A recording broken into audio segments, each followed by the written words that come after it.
स्वागत है आपका इस वीडियो सेशन में। तो बच्चों, कुछ जो वर्ब्स के टाइप्स आपके थे उसमें 4 आपके बचे हुए थे।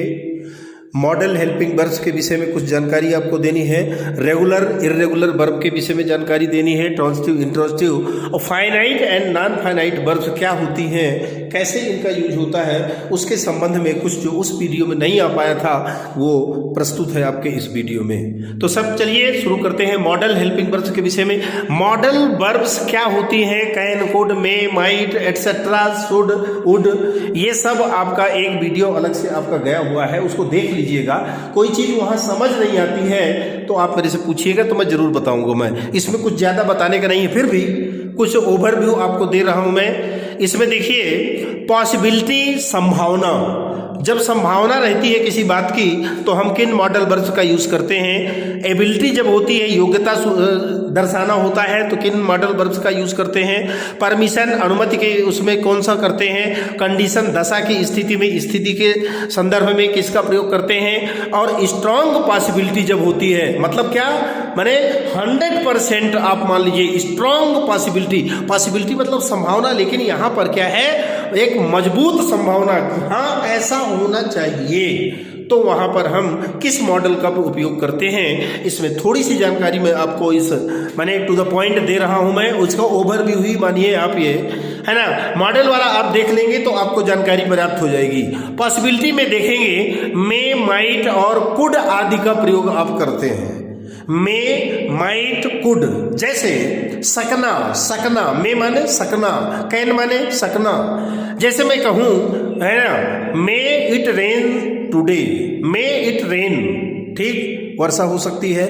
माइट इट रेन, माइट का जो उपयोग होता है बच्चों, ये बिल्कुल बहुत क्या कम है, आप मान लीजिए माने सबसे निम्न माने कैटेगरी है ये, इसमें कोई न के बराबर संभावना मानिए आप ये माइट का उपयोग जहां हम करते हैं। आज वर्षा हो सकती है, आज वर्षा हो सकती है, न के बराबर। और कुड सेकेंड फॉर्म है, आप तो जानते हैं, है ना।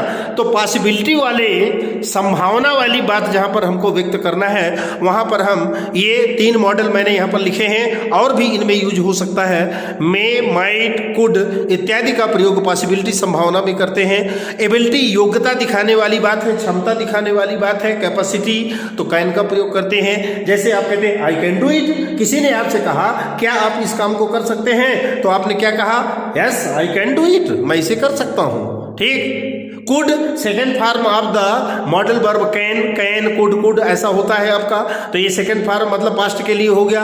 कुड हैव, ये आप जानते हैं, माने परफेक्ट की बात आपकी आ गई। तो एबिलिटी के लिए आप जिसका प्रयोग करेंगे वो कैन, कुड, कुड हैव इत्यादि मॉडल्स का उपयोग करते हैं। परमिशन प्राप्त करने के लिए, मान लीजिए मैं किसी गस्टेड ऑफिसर, कलेक्टर साहब के ऑफिस में गया मैं, या और आपके जज महोदय के ऑफिस में गया, किसी अधिकारी के ऑफिस में मैं गया मैं, तो हम परमिशन लेते हैं। मे आई कम इन सर, ऐसा बोलते हैं कि नहीं बोलते हैं? आप भी बोलते हैं कक्षा में जाने के लिए मे आई कम इन सर बोलते हैं। मतलब आप किसका उपयोग करते हैं? मॉडल का उपयोग करते हैं, मॉडल वर्ब का उपयोग करते हैं। कौन सी मॉडल वर्ब का उपयोग करते हैं? मे का। मे माने सकना, क्या मैं अंदर आ सकता हूं? मे आई गो आउट सर, क्या मैं बाहर जा सकता हूं? मे आई टच इट, क्या मैं इसको छू सकता हूं? मे आई स्विम, क्या मैं तैर सकता हूं? इत्यादि परमिशन लेने की जहां पर बात होती है उसमें मे और कुड दोनों का उपयोग हम करते हैं। कंडीशन माने दशा, कंडीशन माने दशा या स्थिति, इसमें वुड और वुड हैव का प्रयोग करते हैं। जैसे मैं सामान्य सी बात करूं आपसे, जैसे कोई किसी संदर्भ में मुझे आपको बताना है, तो first of all I would like to tell you, ये लीजिए, ये आ गया आपका फर्स्ट ऑफ ऑल। सबसे पहले कोई चैप्टर मुझको पढ़ाना है, कोई टॉपिक पर मुझे चर्चा करनी है, तो first of all I would like to tell you that, मतलब क्या कि सबसे पहले मैं इस विषय पर आपसे चर्चा करना चाहता हूं कि जो भी videos, all videos who have created by all of us, मतलब टीचर्स, है ना, तो उन सबको आपको निश्चित रूप से देखना चाहिए। या कुछ इस प्रकार की बातें आपको बतानी है तो उसमें वुड और वुड हैव का प्रयोग करते हैं कंडीशन की स्थिति में। और जब स्ट्रांग पॉसिबिलिटी की बात आती है, बिल्कुल निश्चित रूप से ये काम करना चाहिए, तो वहां एक मॉडल वर्ब जो बहुत उपयोगी है वो है मस्ट। मस्ट का प्रयोग करते हैं। जैसे मान लीजिए हमें अपने क्या बड़ों की आज्ञा का पालन करना चाहिए। We must obey our elders, we must obey our teachers. ठीक ना, समझ में बात आई ना। तो जहां स्ट्रांग पॉसिबिलिटी की बात होगी वहां पर हम मस्ट नामक मॉडल हेल्पिंग वर्ब का यूज करते हैं। इसमें कोई ज्यादा बताने वाली बात नहीं है, बहुत इजी पेपर है। मॉडल वाला जो वीडियो आपके पास गया है निश्चित है। अब आपने उसको देखा नहीं है तो उसको देखिए, थोड़ा सा देखने के बाद आपको जानकारी हो जाएगी। यहाँ पर टू द पॉइंट एक ओवरव्यू के रूप में मैंने आपके सामने बात रखी है कि पॉसिबिलिटी के स्थिति में मे माइट कुड का उपयोग करते हैं। एबिलिटी योग्यता के विषय में सक्षमता है ना, कैन कुड कुड हैव का प्रयोग करते हैं। परमिशन लेने के लिए मे कुड का उपयोग करते हैं। जैसे मान लीजिए आपने फोन किसी को किया है ना, मे आई स्पीक टू संजय, किसी ने फोन उठाया तो आपने कहा क्या मैं संजय से बात कर सकता हूं, may I speak to mister Sanjay, क्या मैं संजय से बात कर सकता हूं। तो फिर वो बताएंगे कि हाँ संजय यहां पर है, आप लीजिए बात कर लीजिए। तो आप परमिशन लेते हैं कि नहीं लेते हैं, तो वही परमिशन तो है मे वाली आपकी। कंडीशन की स्थिति में वुड हैव का और स्ट्रांग पॉसिबिलिटी की स्थिति में मस्ट का उपयोग करते हैं। We must obey our parents, we must see our all videos of all subjects, हमें सभी वीडियोज जितने भी हैं आपके हर विषय के हमको देखना चाहिए, क्योंकि ये आपका कोविड-19 का समय है आपका, क्योंकि लाइव हम आपसे नहीं मिल पा रहे हैं, इसलिए वीडियो ही एकमात्र आपका सहारा है। तो ये मॉडल के विषय में थोड़ी सी ओवरव्यू मैंने आपको दिया है, थोड़ा सा ओवरव्यू ही इसको मानिए, है ना। आप उसको देखिए उस वीडियो को, यदि उसमें कोई आपको दिक्कत होगी, कोई डाउट्स होंगे तो मैं बराबर आपके साथ हूँ, उसको क्लियर करूँगा। इसके बाद ये तो और आपका आसान है रेगुलर और इर्रेगुलर वर्ब का। इनका नेचर होता है, इनका एक पैटर्न होता है और पैटर्न के आधार पर हम रिकग्नाइज कर सकते हैं, हम पहचान सकते हैं कि कौन रेगुलर वर्ब है और कौन इर्रेगुलर वर्ब है। देखिए रेगुलर वर्ब कौन कौन सी होती हैं, क्या विशेषता है। Standard pattern in its inflection, inflection शब्द यहां पर आया है, मतलब क्या होता है उसका रूप।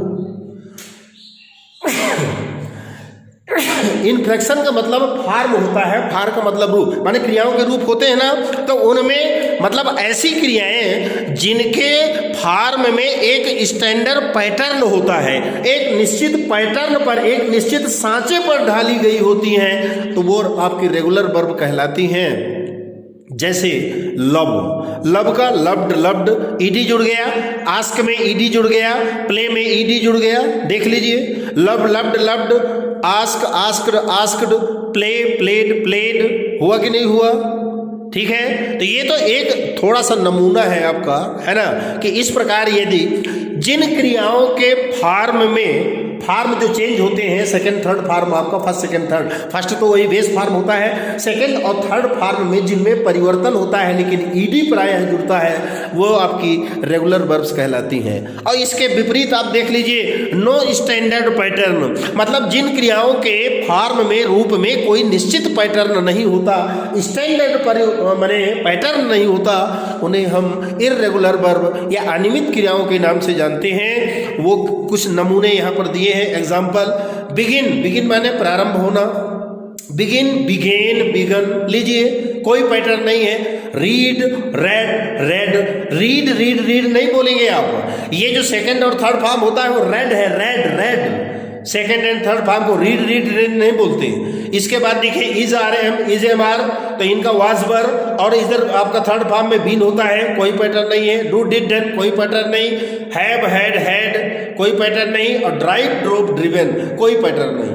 मतलब क्या आपको जानकारी मिली कि जिन क्रियाओं के फॉर्म में क्या एक निश्चित पैटर्न होता है, या यूं कहें कि एक निश्चित पैटर्न के तहत उनके रूप बदलते हैं, उन्हें हम रेगुलर वर्ब कहते हैं। और जिनमें निश्चित पैटर्न फॉलो नहीं होता उन्हें हम इर्रेगुलर वर्ब्स के नाम से जानते हैं। और इसमें ज़्यादा जानने की जरूरत आपको नहीं है। चलिए आगे चलते हैं। ट्रांजिटिव एंड इनट्रांजिटिव वर्ब बहुत महत्वपूर्ण चीज़ है। ट्रांजिटिव एंड इंट्रांजिटिव वर्ब, सकर्मक और अकर्मक क्रियाएं। क्योंकि एक्टिव पैसिव के चैप्टर में है ना, टॉपिक में मैंने आपसे चर्चा की थी कि जिस क्रिया का कोई कर्म ही नहीं होगा, मतलब कहने का ये कि जिस सेंटेंस में जिस क्रिया का नेचर ही नहीं है, जो स्वयं ही कर्म है, तो अब उसको कर्म की जरूरत नहीं। तो जब वाक्य में कर्म ही नहीं है, ऑब्जेक्ट नहीं है, तो पैसिव किस बात का? पैसिव कैसे बनाएंगे भाई आप? कैसे पैसिव का निर्माण होगा? तो ट्रांजिटिव एंड इंट्रांजिटिव वर्ब्स के विषय में यहां पर मैंने जानकारी लिखी है। ट्रांजिटिव वर्ब्स क्या होती है, तो ये देखिए लिखा है दैट रिक्वायर्स, जिसको आवश्यकता होती है, और डायरेक्ट ऑब्जेक्ट, सीधा एक कर्म की जरूरत होती है to complete the sentence. Sentence को कंप्लीट करने के लिए उसको डायरेक्ट ऑब्जेक्ट की आवश्यकता होती है, उसे हम ट्रांजिटिव वर्ब कहते हैं। मतलब जिस वाक्य में किसी क्रिया को एक ऑब्जेक्ट की, डायरेक्ट ऑब्जेक्ट की आवश्यकता होती है, सीधा ऑब्जेक्ट, डायरेक्ट और इनडायरेक्ट, दो प्रकार के ऑब्जेक्ट होते हैं आपके। तो जिस क्रिया को डायरेक्ट ऑब्जेक्ट की आवश्यकता होती है वाक्य को संपूर्ण करने में, वाक्य को सार्थक बनाने में, उसको हम ट्रांजिटिव वर्ब के नाम से जानते हैं। अब जैसे मान लीजिए मैं कहूं, ठीक है ना, मैं क्या क्या क्या कहूं, मैं आई वांट, मैं चाहता हूं। लीजिए वाक्य का अर्थ पूरा हुआ क्या? आई वांट, मैं चाहता हूं। क्या चाहते हो? आई वांट टू गो, मैं जाना चाहता हूं। I want to my mom, मैं अपनी मैंने माँ को चाहता हूं। मैं इस प्रकार कुछ आप बोलेंगे, डायरेक्ट ऑब्जेक्ट आपके पास होना चाहिए ना। आई वांट टू गो, ये डायरेक्ट ऑब्जेक्ट क्या हो गया? गो हो गया आपका, ठीक है। I want to my mom, मैं अपनी माँ को चाहता हूं, वो डायरेक्ट ऑब्जेक्ट हो गया। तो जब तक डायरेक्ट ऑब्जेक्ट आपका नहीं होगा तो ये अधूरा है वाक्य, और उसके लिए व्हाट और होम का उपयोग होता है आपका। कैसे? आई वांट, मैं चाहता हूं। व्हाट वांट, क्या चाहते हो? होम वांट, किसको चाहते हो? आप प्रश्न करेंगे, और यदि उत्तर आपको नहीं मिलता है तो वो ट्रांजिटिव वर्ब नहीं हो सकती, वो इंट्रांजिटिव वर्ब होगी। और यही मैंने पैसिव वॉइस के संबंध में भी आपको जानकारी दी है कि विदाउट इसके पैसिव वॉइस का बनना पॉसिबल नहीं है। ट्रांजिटिव वर्ब सकर्मक क्रिया, और इंट्रांजिटिव वर्ब हिंदी में उसको अकर्मक क्रिया कहते हैं। ट्रांजिटिव वर्ब की परिभाषा माने या उसके लक्षण को माने, that requires a direct object to complete the sentence. मतलब वह वर्ब जो वाक्य को पूरा करने के लिए, जिसे वाक्य को पूरा करने के लिए डायरेक्ट ऑब्जेक्ट की आवश्यकता होती है, उसे हम ट्रांजिटिव वर्ब कहते हैं। जैसे कुछ उदाहरण यहाँ पर मैंने लिखे हैं। किक माने मारना, वांट चाहना, पुश धक्का देना, बाई खरीदना। अब मैं कहूं आई बाई, मैं खरीदता हूं। अरे क्या खरीदते हो? व्हाट बाई, क्या खरीदते हो? होम बाई, किसको खरीदते हो? आई सी, मैं देखता हूं। क्या देखते हो? आई थ्रो, थ्रो माने फेंकना। आई थ्रो, मैं फेंकता हूं। क्या फेंकते हो? पत्थर, फुटबॉल, क्या फेंकते हो? डायरेक्ट ऑब्जेक्ट जब तक नहीं होगा तब तक वो ट्रांजिटिव वर्ब के नाम से नहीं जानी जाएगी। Kick, want, push, buy, see, throw etcetera, ये आपकी सब की सब ट्रांजिटिव वर्ब हैं। इसके अपोजिट में जाइए तो इंट्रांजिटिव वर्ब्स आपको मिलेंगी।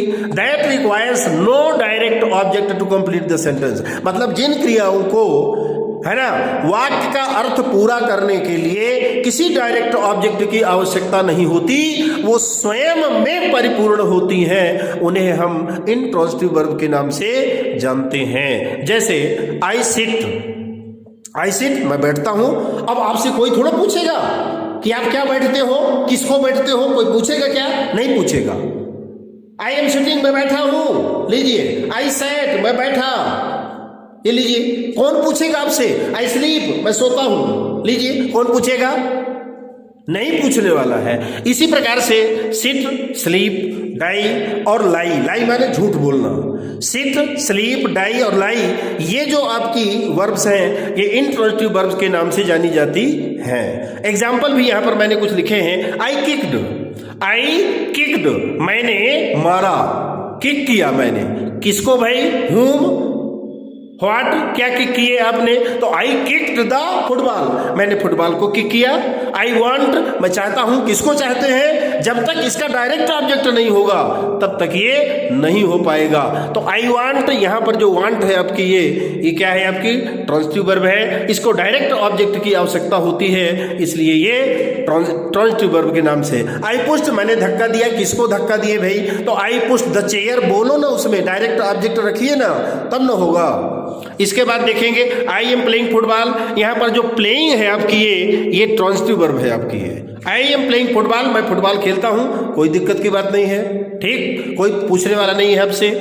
अब इसके बाद देखेंगे ही डाइड, वो मर गया, उसकी मृत्यु हो गई। इसमें कोई आपसे पूछेगा क्या कहाँ अपूर्ण है ये, तो अपने आप में वाक्य पूर्ण है, ही डाइड, वो मर गया, कोई दिक्कत नहीं है, ठीक। आई प्ले डेली, मैं प्रतिदिन खेलता हूं, ये है आपकी intransitive verb, I play daily. इसमें जो प्ले, अब ध्यान देंगे यहां पर दो वाक्य मैंने लिखे हैं, आई एम प्लेइंग फुटबॉल, यहां पर जो प्लेइंग है ये मतलब प्ले है, ये ट्रांजिटिव वर्ब है, सकर्मक क्रिया है, लेकिन आई प्ले डेली यहां पर ये अकर्मक क्रिया है, मतलब इंट्रांजिटिव वर्ब है आपकी, आई प्ले डेली, ठीक, मैं प्रतिदिन खेलता हूं। क्यों है ये, क्योंकि ये परिवर्तन होगा इसमें, आई प्ले डेली, प्रतिदिन खेलता हूं मैं, ये इंट्रांजिटिव वर्ब के नाम से जानी जाएगी। आई मूव्ड, मैं हिला, ये भी है इंट्रांजिटिव वर्ब, मूव्ड हिला। I am moving the chair, ये ट्रांजिटिव वर्ब है आपकी, I am moving the chair, मतलब मैं कुर्सी को क्या हिला रहा हूं, कुर्सी को मूव कर रहा हूं, चला रहा हूं मैं, तो ये तो आपका ट्रांजिटिव वर्ब है ये, ठीक। तो इस प्रकार यहां पर ट्रांजिटिव वर्ब और इंट्रांजिटिव वर्ब, मतलब जिन क्रियाओं को वाक्य को पूर्ण करने के लिए किसी डायरेक्ट ऑब्जेक्ट की आवश्यकता होती है उन्हें हम ट्रांजिटिव वर्ब कहते हैं, और जिन क्रियाओं को वाक्य के अर्थ को पूर्ण करने के लिए किसी भी डायरेक्ट ऑब्जेक्ट की आवश्यकता नहीं होती, वे क्रियाएं इंट्रांजिटिव वर्ब्स के नाम से जानी जाती हैं। चलिए अब अंत में चर्चा करते हैं finite and non finite verbs. Finite verbs को मैंने पहले भी आपको बता दिया है, मतलब ऐसी क्रियाएं जो अपने सब्जेक्ट के नंबर और पर्सन के आधार पर चेंज हो जाती हैं, उन्हें हम फाइनाइट वर्ब्स बोलते हैं। और नॉन फाइनाइट वर्ब्स जो होती हैं ये तीन प्रकार से अंग्रेजी व्याकरण में, इंग्लिश ग्रामर में काम आती हैं। एक तो हो गया आपका प्रेजेंट पार्टिसिपल के रूप में, जेरंड के रूप में, जेरंड के रूप में, एक इन्फिनिटिव के रूप में। तो मैंने बताया था कि जो जेरंड आपका है ये दो प्रकार से आपके काम आएगा, हालांकि होता नाउन है वो, अब वो नाउन सब्जेक्ट के रूप में है कि ऑब्जेक्ट के रूप में है ये तो वाक्य से पता चलेगा। सब्जेक्ट के रूप में है तो भी जेरंड होगा, ऑब्जेक्ट के रूप में होगा तो भी जेरंड के रूप में होगा, क्रिया में आईएनजी जुड़ा रहेगा। इन्फिनिटिव की बात यदि करूं मैं आपसे, तो इन्फिनिटिव में या तो क्रिया में टू लगा रहेगा, जैसे टू लर्न, ठीक, टू रीड, टू स्लीप, ये इन्फिनिटिव होते हैं। लेकिन ऐसा मत मानिएगा विदाउट टू भी इन्फिनिटिव होता है, वो मैं अभी आपको उदाहरण के माध्यम से बताऊंगा। तो ये, और इसमें एक प्रकार और होता है वो पार्टिसिपल वाला होता है। और पार्टिसिपल में बच्चों तीन प्रकार के पार्टिसिपल होते हैं। एक तो प्रेजेंट पार्टिसिपल आप जानते हैं, fourth form of the verb, past participle verb का थर्ड फॉर्म कहलाता है, ठीक। और एक होता है परफेक्ट पार्टिसिपल। क्या होता है? परफेक्ट पार्टिसिपल, जिसमें हैविंग टू के साथ में वर्ब का थर्ड फॉर्म लगता है। हैविंग के साथ जिसमें वर्ब का थर्ड फॉर्म लगता है वो आपका परफेक्ट पार्टिसिपल कहलाता है। तो यहां पर भी बात समझ में आई होगी। फाइनाइट वर्ब किसको कहेंगे? जो वर्ब अपने सब्जेक्ट के नंबर और पर्सन के आधार पर अपने आप को परिवर्तित कर ले, ये परिवर्तित हो जाए, उसे हम फाइनाइट वर्ब के नाम से जानते हैं। और नॉन फाइनाइट वर्ब होती है कि जो वर्ब सब्जेक्ट के नंबर और क्या पर्सन के आधार पर उस पर कोई प्रभाव नहीं पड़ता, चाहे आप फर्स्ट पर्सन का कर्ता रखिए, चाहे सेकंड का रखिए, चाहे थर्ड का रखिए, चाहे सिंगुलर रखिए, चाहे प्लूरल रखिए, लेकिन उनमें किसी प्रकार का परिवर्तन नहीं होता। चाहे वो जेरंड के रूप में हो, चाहे इन्फिनिटिव के रूप में हो, और चाहे पार्टिसिपल जो तीन होते हैं उनके रूप में हो, किसी प्रकार का परिवर्तन नहीं होगा। एक चीज और बता दूं आपको मैं, फाइनाइट वर्ब तो आप जान गए, बहुत अच्छी तरह से समझ गए। ये जो नॉन फाइनाइट वर्ब्स आपकी हैं, जिसमें जेरंड, इन्फिनिटिव्स और अंतिम है क्या, पार्टिसिपल्स, इसका अलग से एक वीडियो मैं आपको देने वाला हूं, प्रयास कर रहा हूं मैं। जैसे ही वीडियो बन जाएगा, है ना, वो आपको मैं दूंगा। उसमें उन्हीं तीनों की विस्तृत रूप से जानकारी दी जाएगी आपको कि जेरंड के रूप में हम क्यों, हालांकि दे चुका हूं मैं, जेरंड, इन्फिनिटिव्स, ये सब मैं बता चुका हूं आपको, फिर भी उसको एक बार और मैं पुनः बना करके आपके सामने प्रस्तुत करूंगा, उसको भी आप देख सकते हैं। चलिए उदाहरण के माध्यम से देखते हैं। आई गो, मैं जाता हूं। अब ये बताइए मुझे, आई की जगह में अगर मैं सब्जेक्ट बदल दूं, ठीक, आई की जगह मैंने ही कर दिया तो ही के साथ गो होगा क्या? नहीं होगा, क्योंकि सिंगुलर नंबर थर्ड पर्सन है और सिंगुलर नंबर थर्ड पर्सन के साथ प्रेजेंट इंडेफिनिट टेंस के अंतर्गत क्रिया में एस लगता है, आप भली भांति जानते हैं। तो आई के साथ गो होगा, लेकिन ही के साथ गोज होगा, गो नहीं होगा। सी के साथ भी वही होगा। ठीक है, बात समझ में आ गई। I love playing. अब देखिए यहां पर जो लव है, लव यानी प्यार करना या पसंद करना, दोनों चीजें हैं, है ना। तो आई के साथ आप लव का प्रयोग करेंगे, लेकिन ही के साथ आप लव का प्रयोग नहीं करेंगे।